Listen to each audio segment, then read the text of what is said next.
जैसा कि हम आप सभी जानते हैं, भारत देश एक उत्सवधर्मी देश है। पूरा देश तमाम सारे समाज में, तमाम सारे प्रांत में बटा हुआ है।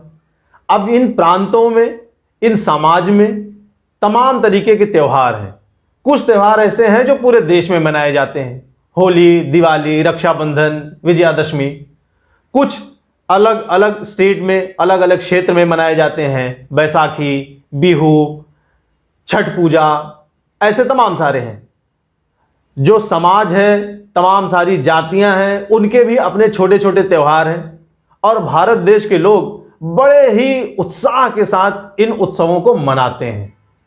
रामनवमी, बुद्ध जयंती, बाबा साहब अम्बेडकर जयंती, गांधी जयंती, गुरु गोविंद सिंह जयंती। अब इन सारे त्योहारों में, इन सारे उत्सवों में एक नया उत्सव जुड़ गया है, मन की बात उत्सव। अब मन की बात सिर्फ मन की बात नहीं रह गई, अब ये एक उत्सव हो गया, अब ये एक त्योहार हो गया। हो सकता है कि आने वाले समय में मन की बात उत्सव की सार्वजनिक छुट्टी की जाए। उस दिन छुट्टी रहेगी, हर आदमी मन की बात सुनेगा। मोदी जी ने इस नए उत्सव की शुरुआत की है। मुझे याद है कि मैंने इसका जब पहला एपिसोड ब्रॉडकास्ट किया गया था, तब मैंने इसको सुना था। उसके बाद से मैंने ये पाया कि शायद अब मैं इसको आगे नहीं सुन पाऊंगा, और सच भी यही हुआ। उसके बाद मैंने कभी मन की बात सुनी नहीं। 100वां एपिसोड जब ब्रॉडकास्ट करना था, अभी जो कल ब्रॉडकास्ट किया गया है, तो इसको पूरे देश में, यहां तक कि विदेशों में भी इसको एक उत्सव की तरह मनाया गया। बहुत भव्य तरीके से इसका आयोजन किया गया, लाखों बूथ बनाए गए।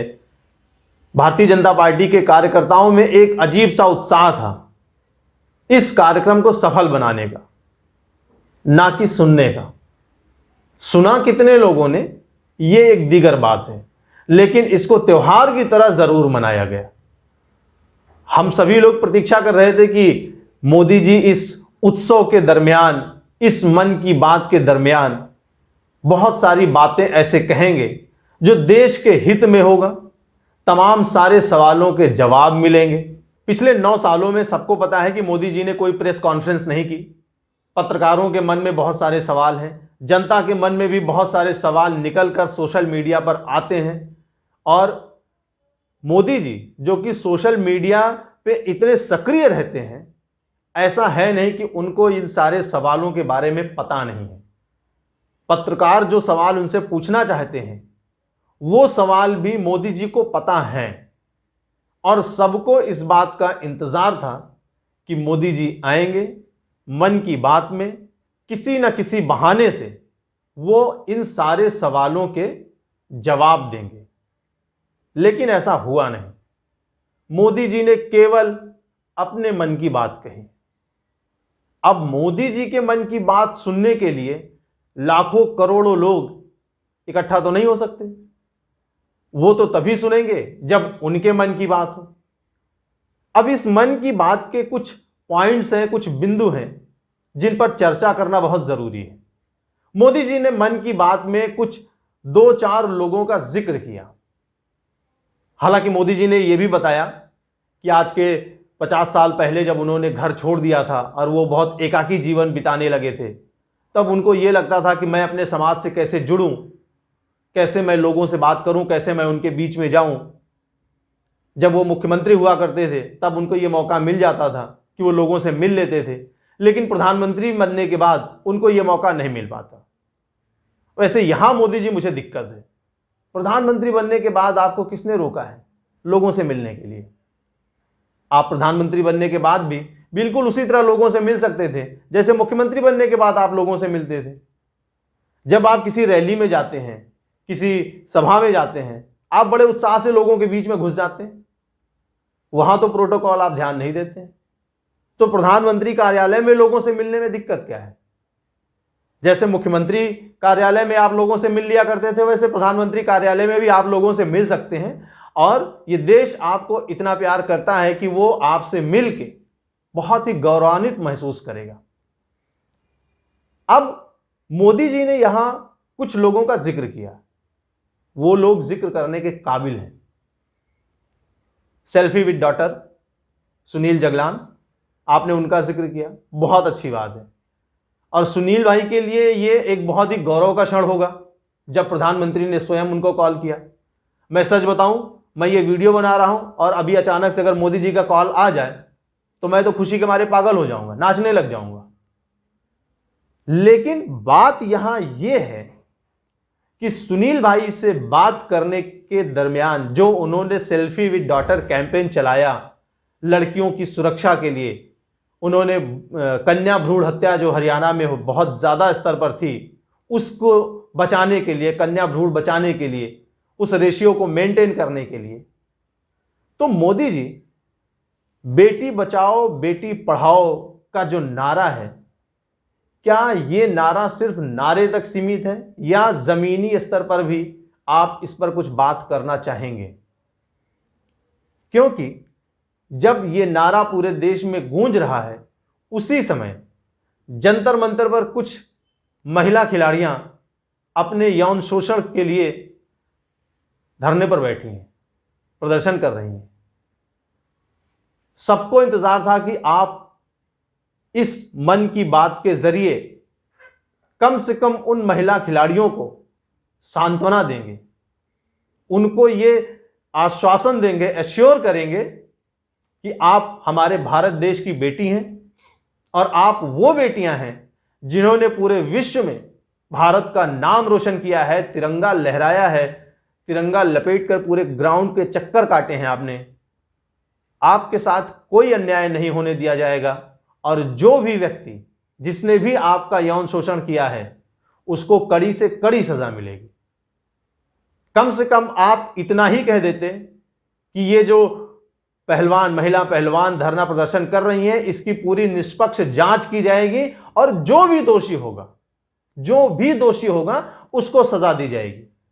फिर चाहे जो शोषण करने वाला जिस पर आरोप लग रहा है वो दोषी हुआ तो उसको सजा दी जाएगी, और अगर इनकी कोई राजनीतिक मंशा है और इन्होंने झूठे आरोप लगाए हैं तो इनको सजा दी जाएगी। लेकिन इस आश्वासन के लिए पूरा देश आपका इंतजार कर रहा था। हो सकता है कि जंतर मंतर पर बैठी वो लड़कियां, वो महिला पहलवान भी आपके मन की बात को जरूर सुनी होंगी, उनको ये भरोसा रहा होगा कि आज मोदी जी हमारे मन की बात भी सुनेंगे। लेकिन अफसोस कि मोदी जी ने सिर्फ अपने मन की बात कही, उन्होंने देश के मन की बात नहीं सुनी, उन्होंने उन महिला पहलवानों के मन की बात नहीं कही। कम से कम आपको उनका एक जिक्र जरूर छेड़ना चाहिए था।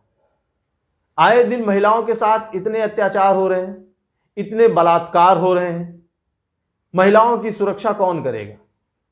अभी दिन दहाड़े यूपी में एक लड़की को किसी सिरफिरे आशिक ने गोली मार दी, दूसरे ही दिन उस आशिक का एनकाउंटर कर दिया गया। ठीक है, जिसने गलती की उसको सजा मिली, उसका एनकाउंटर कर दिया गया, लेकिन क्या उसका एनकाउंटर कर देने से वो बच्ची जो मारी गई वो वापस आएगी? उन मां बाप का क्या, उन मां बाप की क्या गलती है? तो उस बेटी को सुरक्षा क्यों नहीं? क्यों कोई लड़की स्कूल जाते समय डरे? क्यों ऐसा माहौल ना बने कि कोई महिला, कोई लड़की स्कूल जाए, बाजार जाए, उसको कोई डर ना हो?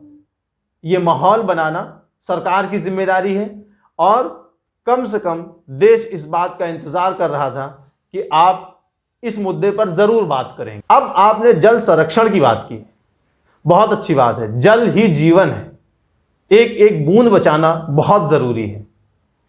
लेकिन मोदी जी, मेरा सवाल आपसे यह है कि सिर्फ जल संरक्षण की बात कर देना और जनता को इस बात के लिए उत्साहित कर देना, क्या यह काफी है? या यह भी बताना पड़ेगा कि जल संरक्षण के लिए सरकार का क्या ब्लूप्रिंट है? बुंदेलखंड में पानी की इतनी विकट समस्या है कि वहां पर लोग कहते हैं कि गागर ना फूटे चाहे खसम मर जाए। आप सोचिए, वो महिलाएं जो 3-3, 4-4 किलोमीटर दूर से पानी भरकर लाती हैं, वहां यह मुहावरा प्रचलित है कि 4 किलोमीटर दूर से पैदल अगर वो गगरी में पानी लेकर आ रही हैं तो वो ये प्रार्थना करती हैं कि मेरी गागर ना फूटे, भले मेरा पति मर जाए। आप समझ रहे हैं पानी की कितनी दिक्कत है वहां, पानी को उन्होंने किस लेवल पे रखा है। ऐसा नहीं है कि उनके मन में है कि उनका पति मर जाए, लेकिन वो सिर्फ अपने इन शब्दों से, इन गीतों से वो ये बताना चाहती हैं कि पानी जो है वो हमारे पति से ऊपर भी दर्जा रखता है। उस बुंदेलखंड में पानी के लिए क्या किया जा रहा है, इस पर भी बात की जानी चाहिए। वहां एक व्यक्ति हैं, उनका नाम है राम बाबू तिवारी, जो वहां तालाब खुदवाते हैं, वाटर हीरो के नाम से प्रचलित है, अवार्ड मिला है उनको। तालाब खुदवाकर जल संरक्षण का काम करते हैं। सरकार क्या करती है? सरकार क्यों किसी एक व्यक्ति के भरोसे बैठी है? यह तो सरकार का काम है कि गांव गांव में तालाब खुदवाए, जल संरक्षण करवाए। सरकार क्यों नहीं कर रही है? महाराष्ट्र में पानी की इतनी समस्या है, आपने क्या सोशल मीडिया पे वो वीडियो, वो फोटो बिल्कुल भी नहीं देखा, जहां सैकड़ों फीट नीचे जाके घड़ा लेके औरतें नीचे उतरती हैं कुओं में, और फिर कटोरी कटोरी पानी वो घड़े में भरती हैं, और फिर उसके सहारे वो ऊपर आती हैं, और फिर एक घड़ा पानी लेकर वो अपने घर पहुंचती हैं। मतलब एक घड़ा पानी के लिए कम से कम उनको 4 से 5 घंटा, 6 घंटा लगाना पड़ता है। वहां जल संरक्षण के लिए क्या किया जा रहा है? सरकारी प्रयास क्या है? मीटिंग्स होती है, तमाम सारे एनजीओ हैं, ये मैं भी जानता हूं, आप भी जानते हैं। आमिर खान साहब ब्रांड एम्बेसडर हैं। किया क्या जा रहा है? जमीनी स्तर पर क्या काम हो रहा है? यह सिर्फ रेडियो पर मुंह से बोल देने से मेरे घर में पानी नहीं आएगा मोदी जी। पानी तब आएगा जब हमारी बावड़ी में पानी होगा, हमारे कुओं में पानी होगा, नलों में पानी आएगा। अब आप सोचिए, महाराष्ट्र के वो गांव जो पहाड़ी गांव हैं, औरतों को 4-4, 5-5 किलोमीटर नंगे पैर पहाड़ों में चल के, इस पहाड़ से चढ़ के फिर अगली जगह उतर के वहां से घड़े में पानी भर के तब लाना पड़ता है। और अगर आपको यह बात नहीं पता है तो मैं आपसे विनम्र निवेदन करता हूं, महाराष्ट्र में आपकी सरकार है, आप यहां पर आएं, आप जाकर उन बावड़ियों के पास खड़े हों, आप देखें कैसे एक टैंकर पानी उस गांव में पहुंचता है तो लूट मच जाती है, और वो पानी भी पीने लायक नहीं होता। किस तरीके से वो लोग उस पानी को पीते हैं। तो जल संरक्षण की बात केवल मन की बात में कह देना, या मन की बात कार्यक्रम में हमारे मन की बात कहना कि महाराष्ट्र में हम पानी के लिए ये कर रहे हैं और ये आगे करेंगे और ये हमने किया है, इस पर तो कोई चर्चा नहीं हुई। जल संरक्षण किया जाए, चलिए ठीक है, मैं भी बोल देता हूं कि भाइयों और बहनों, जल बहुत महत्वपूर्ण है, जल बचाइए, पानी बचाइए, जल ही जीवन है। क्या मेरे इतना कह देने से उनकी प्यास बुझ जाएगी? मेरे इतना कहने से उनकी प्यास नहीं बुझेगी। आपने प्रदीप सांगवान की चर्चा की, हिमालयाज हीलिंग, बहुत अच्छी बात है। लोग हिमालय पर जाते हैं, घूमने के लिए जाते हैं, पिकनिक मनाते हैं, खाते हैं, पीते हैं, कचरा वहां फैला के चले आते हैं। ये एक व्यक्ति हैं जो बहुत सालों से हिमालय का वो कचरा साफ कर रहे हैं। आपने इनकी चर्चा पहले भी की थी। इनके साथ बहुत सारे युवा जुड़ गए हैं और वो हिमालय को साफ करते हैं। बहुत अच्छी बात है। हिमालय हमारा गौरव है, उसका साफ रखना बहुत जरूरी है, करना चाहिए। लेकिन मोदी जी, उसके आगे क्या? शहर कब साफ होंगे? जरा सा मानसून अगर दस्तक देता है तो ऐसा कोई शहर नहीं है जिसकी नालियां ना उफना जाएं, सड़कों पर पानी ना जमा हो जाए। कोई एक शहर नहीं है जहां नालियां बजबजाने ना लगें। वो कब साफ होंगे? अगर सफाई के दृष्टिकोण से देखा जाए तो सबसे पहले तो वो जगह साफ होना जरूरी है जहां इंसान रह रहा है। ऐसी कोई नाली नहीं, ऐसा कोई नाला नहीं जो बजबजाता ना फिर रहा। जरा अभी मानसून आने वाला है, ये मई का महीना चल रहा है, 14-15 जून से मानसून आ जाएगा, बारिश होने लगेगी। अभी भी बेमौसम बारिश हो रही है, आधे घंटे बारिश हो जाती है, सड़कों पर पानी जमा हो जाता है। शहरों की सफाई कैसे होगी? गंगा कब साफ होगी? यमुना कब साफ होगी? गंगा सफाई अभियान कितने दिनों से चल रहा है? नमामि गंगे योजना कितने दिनों से चल रही है? मैं बिल्कुल गंगा किनारे रहता हूं, गंगा के बिल्कुल बगल मेरा घर है। आप यकीन मानिए कि पूरा गांव कोई ऐसा नहीं है जो गंगा का पानी पीता हो। हाँ, नहाने जाते हैं, अमृत समझकर बहुत ही मशक्कत से 2 बूंद ऐसे मुंह में डाल लेते हैं। बस गंगा का पानी पीने से लोगों को गुरेज है। गंगा कब साफ होगी? यमुना कब साफ होगी?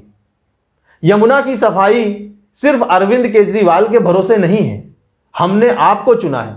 अगर अरविंद केजरीवाल या दिल्ली सरकार यमुना साफ नहीं कर रही है तो क्या आप भी नहीं करेंगे? तो जितना साफ हिमालय को रखना जरूरी है, उतना ही साफ गंगा और यमुना को रखना जरूरी है। और गंगा यमुना को साफ करने का आपके ऊपर जिम्मेदारी है। आप योजनाएं चला रहे हैं, 9 साल हो गए हैं मोदी जी। कब गंगा साफ होगी? कब यमुना साफ होगी? आपने एक लड़की का जिक्र किया जो कमल के रेशे से कपड़ा बना रही हैं और विदेशों में सप्लाई कर रही हैं। बहुत अच्छी बात है, गौरव की बात है। कमल के रेशे से कपड़ा बनाना ये हमने पहली बार सुना और भारत में बन रहा है। इसके लिए उन महिला को बहुत बहुत धन्यवाद है, बहुत बहुत सलाम है। लेकिन मोदी जी, हथकरघा उद्योग का क्या है? बुनकरों की समस्या का क्या है? आज जब हम बाजार कपड़ा खरीदने जाते हैं तो खादी ग्रामोद्योग में कपड़ा खरीदने की हमारी हिम्मत क्यों नहीं पड़ती है? क्यों वो कपड़े इतने महंगे हैं कि आम आदमी से पहुंच से दूर हैं? हम 100 रुपए की टी शर्ट खरीद लाते हैं, 100-150 रुपए की शर्ट खरीद लाते हैं। लेकिन अगर हम खादी की दुकान में जाएं तो वहां पे रेंज ही शायद 700-800 रुपए से शुरू होता है। आम आदमी की पहुंच से दूर क्यों है? कमल के रेशे से कपड़ा बनाने वाली महिला का आपने जिक्र किया, लेकिन हथकरघा उद्योग से जो जुड़े हैं, जो बुनकर हैं, उनकी जो समस्याएं हैं और किस तरीके से इस कपड़े को इतना सस्ता रखा जाए, इसको इतना नीचे खींच के लाया जाए कि आम आदमी इसको खरीदे। जब तक आम आदमी खरीदेगा नहीं तब तक इसकी मांग नहीं बढ़ेगी। मांग नहीं बढ़ेगी तो यह सस्ता नहीं होगा। यह आप भी जानते हैं, जिस चीज की जितनी डिमांड होती है उतना ही ज्यादा कंपटीशन हो जाता है। जितना कंपटीशन हो जाता है चीजें उतनी सस्ती होने लगती हैं। अब आज इतने महंगे हैं सूती कपड़े, हाथ से बने हुए कपड़े, साड़ियां, ये इतनी महंगी हैं कि आम आदमी खरीद ही नहीं पाता। जब आम आदमी खरीद नहीं पाता तो ये चीजें बस महंगाई में है। खादी ग्रामोद्योग के नाम पर खूब सारे ग्रांट दिए जा रहे हैं, अनुदान दिए जा रहे हैं। जरा जमीन पर अपने इंस्पेक्टर्स को उतार के देखिए कि कहां पर चरखा चल रहा है। ये खादी ग्रामोद्योग वाले ये कपड़ा कहां से ला रहे हैं? क्या सही में ये खादी बेच रहे हैं या पॉलिस्टर बेच रहे हैं? इस चीज की जिम्मेदारी किसके ऊपर है मोदी जी? आप मन की बात करते हैं, अपने मन की बात। हमारे मन की बात कौन करेगा? हमारे मन की बात कब सुनी जाएगी? मुझे ऐसा लगता है कि ये जो मन की बात है ये कोई एक रहस्यमयी गुफा की तरह है, जिसमें हमको पता ही नहीं होता है कि अंदर घुसते जाएंगे तो क्या क्या चीजें मिलेंगी। और फिर एक भारी भरकम सी आपकी आवाज आती है, मेरे प्यारे भाइयों और बहनों, मेरे प्यारे देशवासियों। ऐसा लगता है कि गुफा में जा रहे हैं, आवाज इको कर रही है।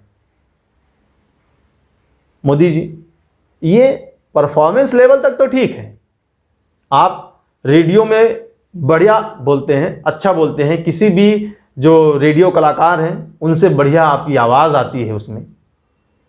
लेकिन हमने कोई कलाकार नहीं चुना है, हमने एक नेता चुना है। वो नेता जो हमारे मन की बात कहे, हमारे मन की पीड़ा को समझे। आपने ये जो 3-4 कामों का जिक्र किया, 3-4 लोगों से बात किया, आपने इनका जिक्र पहले भी किया है मन की बात में। हम इससे आगे कुछ देखना और सुनना चाहते थे। आपने उस बारे में कोई बात नहीं की। पुलवामा हमले पर कोई बात नहीं की। अभी दंतेवाड़ा में इतना बड़ा नक्सली हमला हुआ, हमारे इतने जवान शहीद हुए। पुंछ में एक इतना बड़ा ब्लास्ट किया गया, हमारे इतने जवान शहीद हुए। आपके मन की बात में उनको इतनी सी भी जगह नहीं मिली। क्या हमारे जवानों की शहादत इतना भी मायने नहीं रखती कि आप अपने मन की बात में उनको श्रद्धांजलि दे सकें? या तो ये आपसे चूक हुई, या आपका ये भाषण लिखने वाला बहुत ही संवेदनहीन रहा होगा, जिसने इन जवानों के बारे में एक शब्द भी लिखना जरूरी नहीं समझा। देश ये इंतजार कर रहा था कि शायद जब मन की बात शुरू होगी तो आप इन जवानों को श्रद्धांजलि देंगे। पुलवामा हमले पर ये जो आरोप लगाए जा रहे हैं, इसके बारे में थोड़ा जवाब देंगे, क्योंकि प्रेस कॉन्फ्रेंस आप कर नहीं रहे हैं। सवाल बहुत सारे उभर रहे हैं लोगों के मन में। उत्तर प्रदेश में जो अभी ये कानून व्यवस्था के ऊपर एक काला धब्बा लगा और पुलिस की मौजूदगी में 2 माफियाओं का मर्डर कर दिया गया, तो देश ऐसा इंतजार कर रहा था कि शायद किसी न किसी बहाने से आप कानून व्यवस्था के बारे में भी बात करेंगे। लेकिन अफसोस है कि आपने इन सब बारे में कोई बात नहीं की। ये मन की बात आपने सिर्फ अपने मन की बात कहने के लिए चालू किया है, और आपने अपने ही मन की बात कही, आपने देश के मन की बात नहीं कही। खैर, एक उत्सव की तरह 100वां एपिसोड मनाया गया। हो सकता है कि आगे भी ये उत्सव की तरह मनाया जाए। अब देखना यह है कि आगे जाकर अगर किसी दूसरी पार्टी की सरकार आती है तो क्या वो इस उत्सव को उत्सव की तरह जारी रखेगी या इसको बंद कर देगी और कोई नया उत्सव शुरू कर देगी और देश उसी में उलझा रह जाएगा। इसको भविष्य पर छोड़ देते हैं। जय हिंद।